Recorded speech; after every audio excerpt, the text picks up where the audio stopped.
하나님 말씀 함께 보겠습니다. 함께 보실 하나님 말씀은 잠언 28장 19절에서 28절까지 잠언 28장 19절에서 28절까지입니다.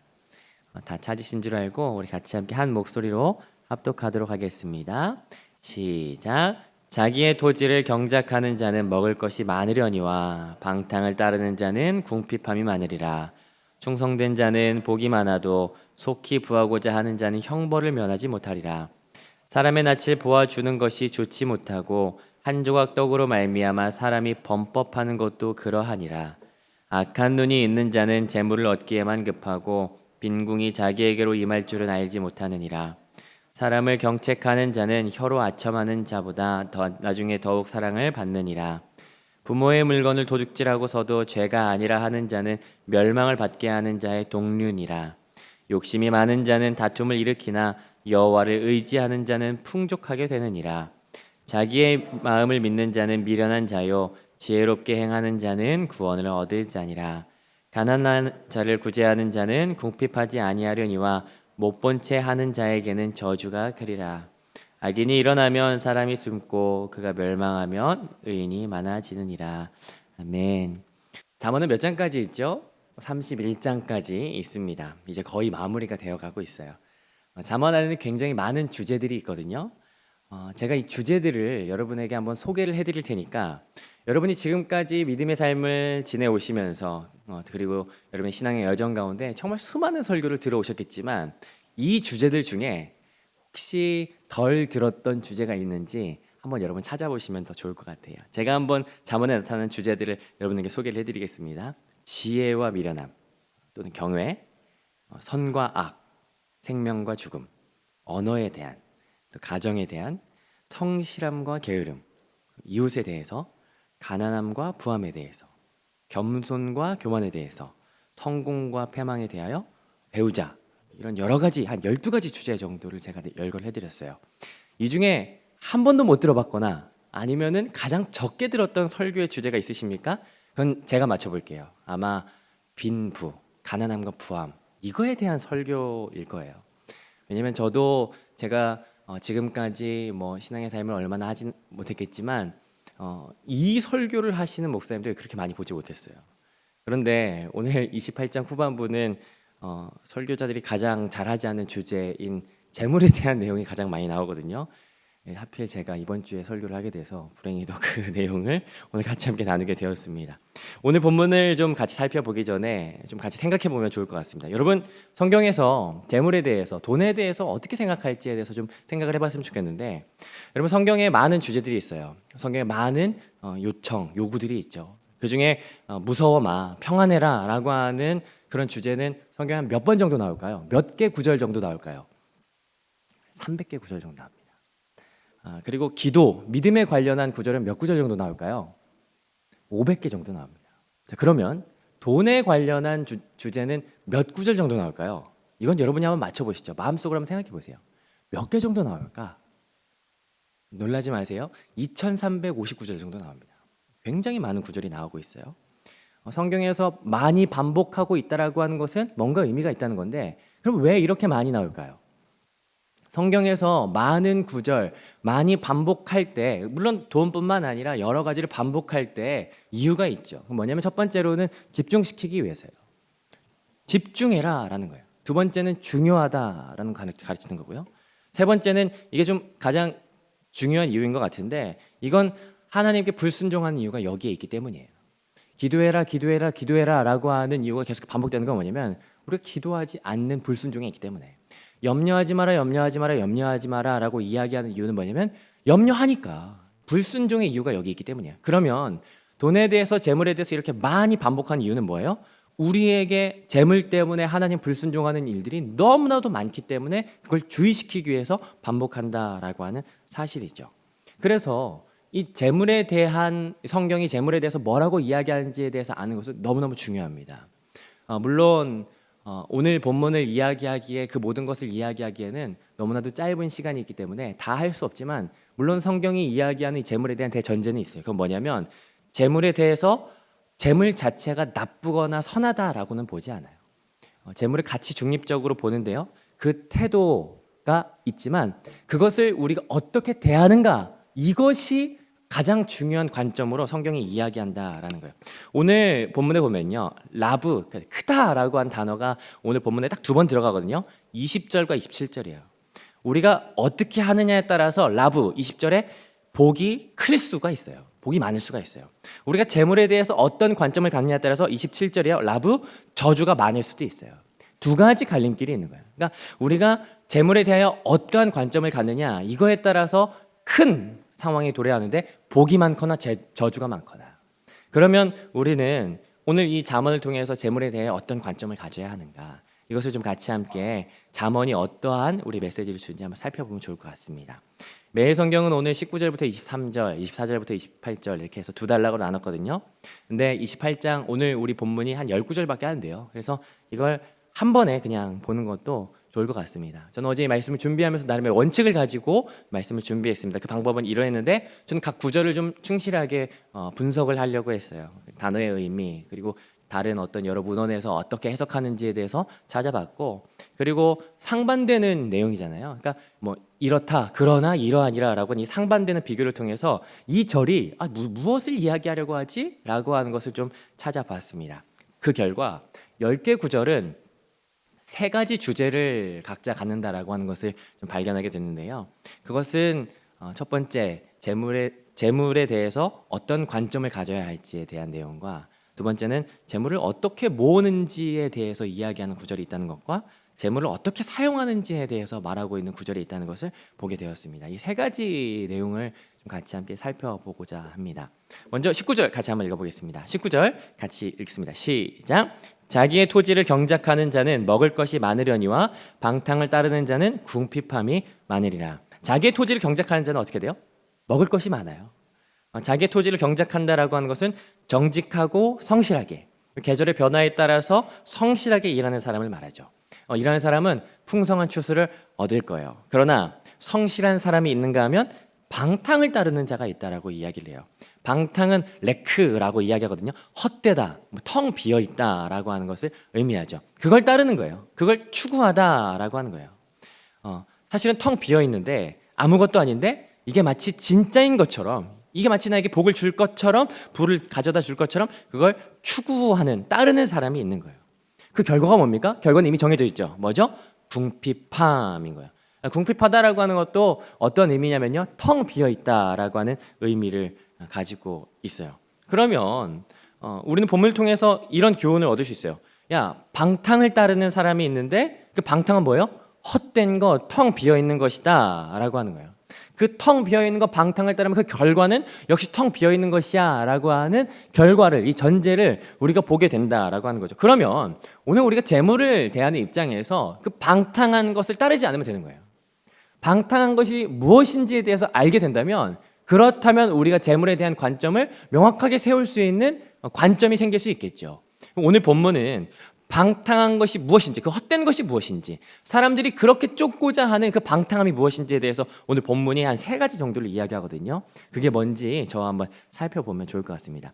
첫 번째는요, 불법이에요. 불법. 그 방탕한 거, 불법을 통해서 재물을 모으려고 한다라고 하는 거죠. 그건 20절입니다. 20절 같이 한번 읽어보겠습니다. 시작. 충성된 자는 복이 많아도 속히 부하고자 하는 자는 형벌을 면하지 못하리라. 충성된 자가 있고 속히 부하고자 하는 자가 있어요. 충성된 자는 성실한 사람, 신실한 사람, 뭐 그런 사람을 이야기하죠. 이런 사람은 복을 받습니다. 그러나 속히 부하고자 하는 자는 어떻게 돼요? 형벌을 면치 못해요. 그러니까 속히 부하고자 한다는 것이 어떤 의미일까요? 말 그대로 굉장히 서두르는 거예요. 굉장히 빨리빨리 하고 싶은 거예요. 앞뒤 가리지 않고 오직 부자가 되고 싶어하는 그 열망이 고스란히 들어가 있는 표현이죠. 근데 그 결과가 뭡니까? 형벌이에요. 그럼 이 부자는 이 사람은 부자가 되기 위해서, 부를 얻기 위해서 뭘 하는 거예요? 어떻게 열망을 펼치는 겁니까? 형벌을 받을 만한 불법도 마다하지 않는 거예요. 편법을 마다하지 않고 긁어 모으는 사람을 보게 됩니다. 이 사람의 결과가 뭐예요? 형벌이라는 거예요. 그러니까 우리는 이 방법을 취하지 말아야 될 것이에요. 두 번째 그 헛된 방법이 뭐냐면요, 이기심이에요. 22절입니다. 22절 같이 한번 읽어보겠습니다. 시작. 악한 눈이 있는 자는 재물을 얻기에만 급하고 빈궁이 자기에게로 임할 줄은 알지 못하느니라. 악한 눈이 있는 자가 있어요. 악한 눈이 뭘까요? 째려보는 눈, 흘기는 눈? 이게 악한 눈일까요? 악한 눈은요, 직역된 말이거든요. 이걸 의역하고 풀면 이기적인 욕심쟁이라고 하는 의미를 가지고 있어요. 22장에 보면 이와 정반대의 개념이 하나 등장하거든요. 선한 눈이라고 하는 의미예요. 이 선한 눈은 남을 배려하고 자비로운 사람, 그 선한 눈이라고 하는 의미를 가지고 있는데 이것과 완전히 반대되는 개념이죠. 그럼 뭡니까? 오직 나만, 자기만, 남을 배려하지 않고 나만 위하는 그런 사람을 악한 눈이라고 이야기합니다. 그런데 결론이 나와 있죠. 이 악한 눈의 사람은 재물 얻기가 어때요? 급하다라고 이야기해요. 급하다라고 하는 말은 다른 의미로 이야기하면 충혈됐다라고 하는 거예요. 여러분 상상해 보세요. 악한 눈이라고 하는데 시뻘겋게 눈이 막 핏빛으로 충혈돼 가지고 막 나만 내거 막 이러는 사람을 상상해 보십시오. 근데 이 사람 결론이 정해져 있는데 그게 뭐냐면요. 그건 빈궁입니다. 궁핍이에요. 그런데 더 불행한 게 뭔지 아십니까? 그 빈궁이 자기에게 오는 줄 몰라요. 오직 이기심에 사로잡혀서 돈 재물 이러는데 이게 어떤 일이 올지 빈궁이 정해져 있는데 그게 나에게 올지 모른다라고 하는 거예요. 눈이 악한데 어둡기까지 한 거예요. 앞날을 모르는 약한 눈, 악한데 약한 눈. 이게 바로 악한 눈의 사람 이기심을 보게 되는 거죠. 따르지 말아야 돼 헛된 방법입니다. 세 번째 헛된 방법이 있어요. 그건 속임수죠. 23절 같이 한번 읽어보겠습니다. 시작. 사람을 경책하는 자는 혀로 아첨하는 자보다 나중에 더욱 사랑을 받느니라. 어떤 사람이 등장합니까? 혀로 아첨하는 사람이 등장해요. 아첨은 혀로 속이는 걸 의미하죠. 거짓말, 이웃을 속여서 착취하는 사람을 의미합니다. 근데 이 아첨이 누구를 향하는지 한번 살펴보시겠어요? 24절이거든요. 연이어서 나오는 24절 같이 읽습니다. 시작. 부모의 물건을 도둑질하고서도 죄가 아니라 하는 자는 멸망을 받게 하는 자의 동륜이라. 그 아첨, 속이는 말로 재물을 탈취하는, 갈취하는 그 방법이 누구를 향합니까? 아이러니하게도 부모를 행하는 것을 보게 돼요. 24절에 부모의 물건은 어떻게 해요? 도둑질하는 거예요. 도둑질하다라고 하는 단어는 여러 가지 단어가 있어요. 그런데 그 중에 여기에서 쓴 단어는 뭐냐면 가잘이라고 하는 용어를 썼거든요. 가잘이라고 하는 이 단어는요, 폭력을 전제로 한 살인까지도 서슴지 않는 그 도둑질이에요. 굉장히 나쁜 행위죠. 그러니까 죄가 굉장히 중합니다. 그런 약탈 행위를 말하는데, 그런데 뭐예요? 이 사람이 이야기하는 거. 이거 죄 아니야. 이거 죄 아니야. 나 그냥 유산상속 받은 거야. 속이는 거예요. 거짓말, 속이는 거죠. 거짓말로 혀로 거짓말하는 속이는 말이에요. 이들의 결론도 정해져 있습니다. 그건 뭡니까? 진멸이에요. 진멸이라고 하는 이 단어를 똑같은 용례로 쓴 곳이 한 군데 더 있는데 그건 출애굽기 12장입니다. 하나님께서 바로 애굽을 내가 애굽 칠 거야. 내가 완전히 그들 가만두지 않을 거야 라고 하는 그 내용이에요. 이런 자는 하나님께서 가만두지 않으신답니다. 이게 우리가 따르지 말아야 될 헛된 방법이죠. 자, 그럼 정리해보면 불법과 이기심과 속임으로 재물을 모으는 자가 있어요. 이들에게는 결론이 이미 정해져 있죠. 형벌과 빈궁과 멸망이라고 하는 결론이 이미 나 있어요. 우리가 이들의 불법에 대해서 주목했기 때문에 조금 더 부각하지 않았지만, 그러나 반대로 토지를 성실하게 경작하는 자가 있고 충성된 자가 있고 속이지 않는 자세로 재물을 향한 마음이 있는 사람들이 있어요. 그들은 먹을 것이 많고 복이 있고 더 사랑받게 될 겁니다. 이게 오늘 본문 가운데 재물을 어떻게 모으는지에 대한 내용이죠. 그런데 이 사람들에게는요, 재물을 어떻게 사용하는지도 극명하게 나눠지는 것을 보게 됩니다. 21절과 27절이 그 내용이거든요. 21절, 27절을 우리 한꺼번에 한번 읽어보도록 하겠습니다. 21절, 27절 떨어져 있지만 한번 같이 읽어보겠습니다. 21절입니다. 시작. 사람의 낯을 보아주는 것이 좋지 못하고 한 조각 떡으로 말미암아 사람이 범법하는 것도 그러하니라. 27절. 가난한 자를 구제하는 자는 궁핍하지 아니하려니와 못 본 채 하는 자에게는 저주가 크리라. 21절 같은 경우에는 해석이 조금 난해하죠. 사람의 낯을 보아주다라고 하는 이 개념은 24장에 한 번 더 등장했습니다. 24장에 등장할 때에는 이 배경이 이렇게 전제되어 있기 때문에 조금 더 이해하기가 쉬웠었는데, 그건 어디에서 있는 일이냐면요, 법정에서 있는 일이에요. 재판정에서 사람의 낯을 보아주는 것이라고 이야기하는데, 이건 뭐냐면 서로 얼굴을 알기 때문에 서로 봐주는 거, 이렇게 생각하시면 좋을 것 같아요. 재판장에서, 법정에서 쟤 알아, 서로 아는 얼굴이라고 서로 이렇게 좀 봐주고 그리고 그 판결을 편벽되이 굽게 행하는 사람들이 있는 거예요. 그 사람이 왜 그랬는지 보니까 떡 한 조각 때문에 그랬다라고 하는 거예요. 그게 범법이라고 이야기하죠. 그러면은 어떤 사람은 지금 재물을 어떻게 쓰는 거예요? 자기에게 이익을 위해 뇌물 주는데 돈을 쓰는 사람이 있다라고 하는 것을 오늘 21절에 이야기하는 거죠. 그런데 27절에 보니까요, 재물을 이렇게 쓰는 사람도 있어요. 가난한 자를 구제하는 사람. 그 사람은 궁핍하지 않게 된답니다. 사실 하나님께서 출애굽 때 이스라엘 백성을 40년 동안 광야에서 지내게 하시면서 이들을 매일매일 훈련시키셨던, 매일매일 뛰게 했던 트랙이 있습니다. 그게 뭔지 아십니까? 만나를 통한 훈련이에요. 여러분, 만나의 본질적인 성격이 두 가지가 있는데 그 중에 하나가 뭔지 아십니까? 그건요, 많이 거둔 자도 남음이 없고 적게 거둔 자도 부족함이 없는 것이 만나의 성격입니다. 이걸 매일매일 40년 동안 했다는 거예요. 그러니까 하나님께서는 이들에게 매일매일 40년 동안 훈련시켜서 나중에 가나안 땅에 들어가서 그들이 40년 훈련된 거 그대로 행하기를 원하시는 마음이 있었다면 뭐냐면, 그건 많이 거둔 자가 적게 거둔 자를 위하여 나눠주는 삶, 적게 거둔 자가 적게 거둬도 부족함이 없는 그 하나님 나라를 꿈꾸셨던 것이 분명하다는 사실이에요. 이것이 이루어진 것이 초대교회의 삶이죠. 그들이 서로 물건을 통용하고 같이 나누며 그들의 삶 가운데 아낌없이 그들의 모든 소유를 하나님 것이라 인정하면서 서로 나누었던 삶이 그들 가운데 있었던 거예요. 하나님, 지금 보면 재물을 어떻게 사용하느냐에 따라서 이렇게 사용하는 사람들이 반드시 있다라고 하는 거죠. 이런 이들은 궁핍하지 않는다라고 하나님께서 복을 이야기하시는 것이 있습니다. 자, 그러면 재물을 어떻게 구하는지, 어떻게 모으는지 갈라지는 내용이 있고, 재물을 어떻게 사용하는지에 대해서도 나눠지는 두 가지 방식이 있는 것을 보게 됩니다. 여러분, 그러면 고민해 보지 않으시겠습니까? 아니, 왜 이런 일이 벌어질까? 아니, 왜 이런 관점으로 갈라지게 될까? 어떤 사람은 이기심으로 돈을 모으는가 하면, 어떤 사람은 어떠한 나만 아는 것으로 재물을 이렇게 긁어 모으는가 하면, 어떤 사람은 또 그렇지 성실함으로 살아가는 사람이 있는데, 왜 이러한 두 가지 관점으로 갈라지게 되는 걸까? 그건 25절부터 26절까지에 있어요. 25절부터 26절까지 같이 한번 읽어보겠습니다. 시작. 욕심이 많은 자는 다툼을 일으키나 여호와를 의지하는 자는 풍족하게 되느니라. 자기의 마음을 믿는 자는 미련한 자요 지혜롭게 행하는 자는 구원을 얻을 자니라. 25절 하반절과 26절 상반절을 이어서 읽어보겠습니까? 여기에는 바타흐라고 하는 의지하다, 믿다, 동일한 단어가 여기에 쓰였거든요.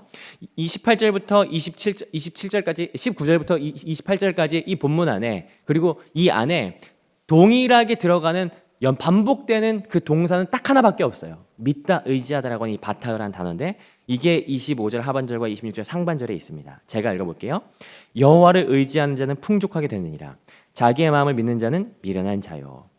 여기에 의지하고자 하는 바타흐라고 하는 이 마음이 있어요. 여러분이 알겠지만 믿다, 의지하다라고 하는 이 대상은요, 한 번에 여러 개가 되지 않습니다. 성경에서 의지하다, 믿다라고 하는 개념을 이야기할 때 말하거든요. 우리는 의지하거나 의지하지 않거나 이게 아니에요. 의지하거나 다른 것을 의지하거나 둘 중에 하나가 바로 우리의 상태입니다. 이 우리의 기본적인 상태예요. 여기 어떤 사람은요, 여호와를 의지하는 자가 있고 어떤 사람은 자기의 마음을 의지하는 자가 있다고 이야기하는 거예요. 그 다음에 나오는 게 풍족함이고 미련함이에요. 그러니까 재물의 많고 적음, 재물의 어떠한 크고 적음, 이 이전에 더 중요한 건 뭐냐면 내 마음의 의지가, 믿음이 어디를 향하고 있느냐, 이것이 더 중요하다라고 하는 거예요. 내 마음이 하나님을 의지하는가, 하나님을 믿고 있는가. 저는 이것을 경외라고 하는 말로 대치해서 이야기하고 싶거든요. 내 마음 가운데 경외의 마음이 있는데 그것이 하나님을 향하는가 아니면 다른 것을 향하는가, 내 마음을 향하는가, 내 자신을 향하는가, 여기에 갈림길에 있다라고 하는 거예요. 하나님을 경외하는 마음에 따라서 재물을 대하는 태도도 달라진다라고 하는 것을 오늘 본문이 말하고 있는 거죠. 여러분에게 경외의 마음이 있습니까? 그 경외의 마음은 누구를 향하고 있습니까? 우리가 경외하는 그 마음이 하나님을 경외하는 마음이 아닌 다른 것, 나나 아니면 재물을 대상으로 할 때, 그때 내가 재물을 대하는 태도가 달라지기 시작한다라고 하는 거예요. 여러분, 왜 돈이 일만 악의 뿌리가 되는지 아세요? 내 마음에 경외하는 마음이 하나님이 아니라 돈을 경외하기 시작하면 그때부터 돈은 일만 악의 뿌리가 되어서 뿌리를 뻗치고 잡초처럼 무성하게 죄악들을 파생시킨다라고 하는 것이기 때문이에요. 하나님을 경외하지 않는 순간부터 다른 것을 경외하게 되기 때문이에요. 그러니 오늘 본문이 명확하게 이야기를 하죠. 재물 그 이전에 중요한 게 뭐냐? 하나님을 경외하라. 하나님을 의지해라. 이게 오늘 본문의 핵심인 것입니다. 여러분, 그렇기 때문에 오늘 우리가 마음을 좀 정하지 않으시겠습니까? 우리에게 물론 재물이 필요해요. 그러나 그 이전에 하나님 경외가 먼저 와야 한다라는 사실을 오늘 이 말씀을 통해서 같이 함께 붙잡았으면 좋겠어요. 사실 저는 주식이나 재테크 이런 거 잘 몰라요. 그러나 이거 하나는 알아요. 잠언 22장 4절이거든요. 겸손과 여호와를 경외함의 보상은 재물과 영광과 생명이니라. 이거 하나는 분명해요. 그 안에 생명이 있고 그 안에 수많은 보화가 있어요. 그렇기 때문에 저도 그랬지만 재테크 또 금융에 대해서는 하나도 관련 없는 떠돌이 목수가 그런 얘기 하셨었거든요. 저는 그분을 따르는 사람인데 제가 아는 그 비전문가 떠돌이 목수가 그런 이야기를 했습니다. 그런즉 너희는 먼저 그 나라와 그의 의를 구하라. 그리하면 이 모든 것을 너희에게 더하시리라. 저는 먼저 저와 여러분이 하나님을 경외하는 저와 여러분이 되었으면 좋겠습니다. 먼저 하나님의 나라와 먼저 하나님의 의를 구하는 저와 여러분이 되었으면 좋겠어요. 물론 이 땅을 살아가면서 재물도 필요하죠. 그렇기 때문에 30장에 보면 아굴이 그런 기도를 해요. 하나님, 나를 너무 부하게도 하지 마시고 나를 너무 궁핍하게도 하지 말아주세요. 내가 너무 부하여서 하나님이 안 계시다라고 말하지 않게 하시고 내가 생활의 염려 때문에 궁핍하여서 하나님을 찾지 못하도록 하나님 그런 일들이 없도록 나에게 일용할 양식을 주십시오. 예수님도 그런 기도를 하라고 말씀하시죠. 오늘날 우리에게 일용할 양식을 주옵시고 그래서 우리가 재물을 구하는 기도, 우리의 생활의 모든 염려를 하나님 앞에 내어 맡기는 기도가 필요합니다. 그러나 그 이전에 우리가 먼저 기도해야 될 것은 그 나라와 그 일을 구하는 것이에요. 저와 여러분의 눈이 재물로 가리워지지 않기를 소망합니다. 재물이 사실은 우리의 평생을 살아가는 동안에 굉장히 큰 것처럼 여겨질 수 있겠지만 하나님의 영원한 시간 가운데 재물은 아주 작은 것에 불과하다라는 사실이에요. 그래서 성경이 오늘 우리에게 요구하고 오늘 우리에게 주장하는 것은 너희의 눈이 재물로 가리워지지 않기를 바라는 것, 하나님을 경외하는 것, 그것이 우리 안에 가장 중심이 되기를 원하는 것이 이 안에 있다라고 하는 사실입니다. 오늘 재물에 대한 본문을 보면서 여러분 어떠한 마음을 가지십니까? 물론 이것도 중요하지만 우리에게 가장 귀한 것, 은보다도 귀한 것, 그것은 바로 예수를 아는 것, 하나님을 경외하는 것, 하나님을 주목하는 것입니다. 오늘 하루의 삶을 살아가시면서 여러분의 삶 가운데 여러 가지 일이 있을 거예요. 그러나 그 무엇보다 귀한 것, 하나님을 향하여 경외의 마음. 어제도 제가 말씀을 드려서 여러분 좀 웃기기도 하고 또 너무 가볍게 생각하는 게 아닌가 싶을 수도 있었겠지만 하나님을 향하여 좀 놀랍고 설레는 그 마음으로 좀 하나님 바라보지 않으시겠습니까? 오늘 우리에게 말씀을 통하여 하나님께서 요구하시는 그 마음입니다. 나를 바라보기를 원하는 마음, 하나님 자신을 경외하기를 바라는 마음, 우리의 그 어떠한 것보다 만족함이 되시는 하나님을 바라보시는 저와 여러분 되시기를 주님의 이름으로 축복합니다.